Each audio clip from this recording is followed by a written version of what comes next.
Assalamualaikum warahmatullahi wabarakatuh. Selamat pagi anak-anak. Bagaimana kabar kalian hari ini? Semoga semua dalam keadaan sehat ya. Sebelum memulai pembelajaran pada pagi hari ini, mari kita berdoa bersama-sama terlebih dahulu ya. Berdoa mulai. Bismillahirrohmanirrohim. Amin. Untuk absensi pada hari ini nanti akan dibagikan link melalui WhatsApp grup kelas ya. Untuk menambah semangat belajar hari ini, kita tepuk semangat bersama-sama terlebih dahulu ya. 1, 2, 3. Tepuk semangat. Dang dang dang. Ding ding ding. Dung dung dung. Dang dang dang. Ding ding ding. Dung dung dung. Se. Aha aha ma. Aha aha mat. Aha aha semangat. Bagaimana? Apakah sudah semangat untuk belajar? Coba ibu mau tanya, apakah kalian masih ingat pelajaran minggu lalu? Ya betul, minggu lalu kita telah belajar tentang sistem pernafasan pada manusia. Sebelum memulai pembelajaran pada pagi hari ini, coba anak-anak lihat gambar di samping. Anak yang ada di gambar sedang melakukan apa ya? Ada yang tahu? Ya betul, anak yang ada di gambar sedang makan sayur. Lalu, apakah kalian tahu bagaimana makanan bisa membantu kita untuk tetap hidup dan beraktivitas? Dan bagaimana sistem pencernaan mengolah makanan dan minuman yang kita konsumsi? Nah, kita akan belajar tentang sistem pencernaan pada manusia. Tujuan pembelajaran kita pada hari ini adalah peserta didik dapat mengidentifikasi organ pencernaan pada manusia beserta fungsinya, dan peserta didik dapat mensimulasikan proses pencernaan pada manusia. Lalu, apa itu sistem pencernaan manusia?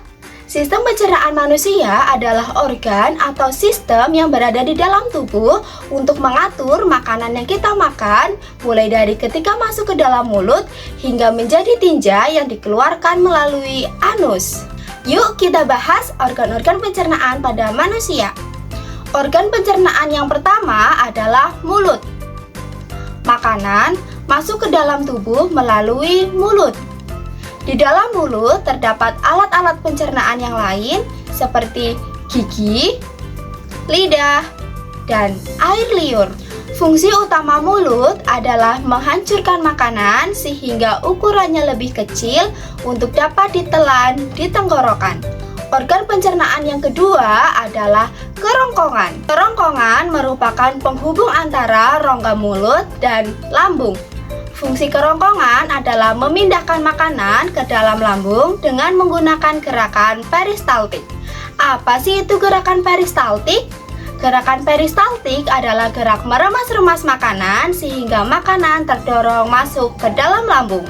Bagaimana anak-anak? Apakah materinya sudah cukup jelas? Kita lanjutkan ke organ pencernaan yang selanjutnya ya. Organ pencernaan yang selanjutnya adalah lambung. Lambung merupakan organ pencernaan berotot yang berbentuk seperti kantung. Lambung terletak di sisi kiri perut bagian atas. Fungsi utama lambung adalah memecah makanan dan mencampurnya dengan enzim dan asam. Organ pencernaan yang selanjutnya adalah usus halus. Usus halus terdiri dari 3 bagian, yaitu duodenum, jejunum, dan ileum. Fungsi utama usus halus adalah memecah dan menyerap nutrisi dari makanan maupun minuman. Setelah makanan diserap nutrisinya oleh usus halus, makanan menuju kemana ya? Makanan menuju ke usus besar. Usus besar merupakan kelanjutan dari usus halus. Fungsi utama usus besar adalah mengolah sisa-sisa makanan yang tidak dapat diserap dan dicerna oleh usus halus. Di dalam usus besar juga terjadi penyerapan air dan pembentukan feses. Organ pencernaan yang terakhir adalah anus. Ada yang tahu apa fungsi anus?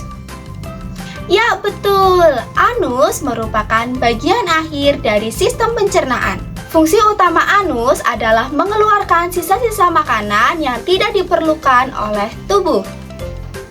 Sekarang anak-anak sudah tahu ya apa saja organ-organ pencernaan pada manusia? Sebelum kita lanjutkan ke pembahasan yang selanjutnya, apakah ada yang ingin bertanya? Jika tidak ada, ayo kita lanjutkan ke pembahasan yang selanjutnya. Agar anak-anak lebih memahami bagaimana proses pencernaan makanan di dalam tubuh kita dan bagaimana proses perubahan bentuk makanan yang terjadi pada organ pencernaan kita, yuk simak baik-baik simulasi yang akan Ibu tayangkan. Dan anak-anak silahkan dapat mencatat setiap proses pencernaan yang terjadi pada sistem pencernaan manusia. Pertama, makanan dimasukkan ke dalam mulut. Makanan dikunyah oleh gigi sehingga lebih kecil. Di dalam mulut terjadi dua proses pencernaan makanan, yaitu ketika makanan masuk ke dalam mulut atau disebut dengan ingesti, dan ketika makanan dikunyah oleh gigi menjadi lebih kecil atau disebut dengan mastikasi. Setelah makanan dikunyah oleh gigi dan menjadi lebih kecil, makanan masuk ke dalam kerongkongan. Ketika makanan sudah berhasil ditelan oleh kerongkongan, dinamakan dengan proses deglutisi. Setelah itu, makanan akan terdorong menuju ke lambung karena pada kerongkongan terdapat gerakan peristaltik. Di dalam lambung, makanan dilarutkan oleh enzim atau disebut dengan proses digesti dan disimpan sekian waktu hingga menjadi lunak. Di dalam lambung terjadi dua proses, yaitu proses mekanis dan proses kimiawi.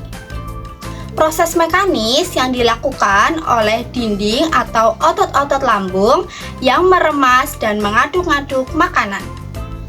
Sedangkan proses kimiawi adalah proses yang dilakukan oleh getah lambung yang dihasilkan oleh kelenjar getah lambung. Kemudian makanan didorong masuk ke dalam usus halus. Di dalam usus halus, makanan diserap nutrisinya atau disebut dengan proses absorpsi. Kemudian nutrisi-nutrisi tersebut dialirkan ke seluruh tubuh. Penyerapan nutrisi umumnya terjadi di usus halus, jejunum, dan ileum. Di sana terdapat lipatan-lipatan atau jonjot-jonjot usus yang disebut dengan villi. Villi berfungsi untuk memperluas permukaan penyerapan sehingga penyerapan nutrisi menjadi lebih efisien. Setelah dari usus halus, makanan menuju ke usus besar. Di dalam usus besar, makanan diserap airnya menjadi lebih padat dan terjadi pembentukan feses.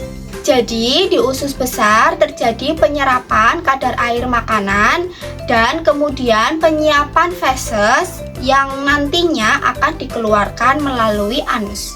Lalu, sisa makanan yang tidak diperlukan oleh tubuh dikeluarkan melalui anus atau disebut dengan proses defekasi. Untuk menambah pengetahuan dan keterampilan anak-anak semua, silakan kalian hentikan video ini lalu kerjakan soal di samping.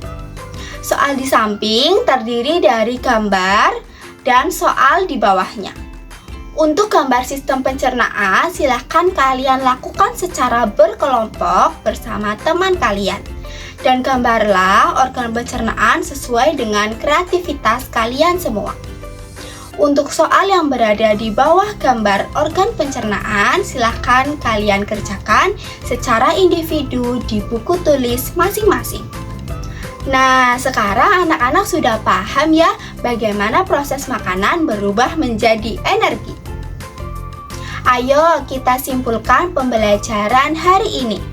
Organ pencernaan pada manusia tadi apa saja ya anak-anak? Ya betul, organ pencernaan pada manusia terdiri dari mulut, kerongkongan, lambung, usus halus, usus besar, dan anus. Dan proses pencernaan manusia meliputi ingesti, mastikasi, deglutisi, digesti, dan defekasi. Anak-anak kelas 5 yang hebat-hebat, Sampai di sini dulu ya pembelajaran kita hari ini. Apakah materi yang Ibu sampaikan sudah jelas dan mudah dipahami? Apabila ada yang kurang jelas, silahkan kalian sampaikan di grup WhatsApp. Ingat ya anak-anak, jangan jadikan belajar sebagai beban, tapi jadikanlah belajar sebagai kebutuhan. Mari kita akhiri pembelajaran pada pagi hari ini dengan ucapan hamdalah bersama-sama. Alhamdulillahirabbil alamin. Sekian pembelajaran dari Ibu Andini. Wassalamualaikum warahmatullahi wabarakatuh.